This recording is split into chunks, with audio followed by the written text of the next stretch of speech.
Oh, i-ano natin kasi medyo similar yung ano, yung stratified sampling with cluster. Pag cluster, ay na-explain natin kanina, balikan natin, no. Stratified, ito, may strata, 4 ng stratang 'yan, no. Okay, from population, una tayo dito, from population, divide mo siya into 4 strata.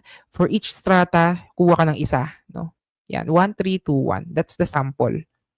Dito naman for the cluster sampling, kung makikita natin, instead of getting a sample from each strata or stratum, kukuha ka from each group, no? Instead of kukuha ka dito ng isa, kukunin mo silang lahat, no? Yan, no? Lahat sila kinuha mo, oh. Dito kasi isa-isa lang, each group. Dito, you cluster them into groups and you randomly select from each cluster na kinuha mo, no? So instead of getting individual groups, you get the entire group. That is cluster, no? Malinaw ba 'yan, guys? If not, just let me know, no?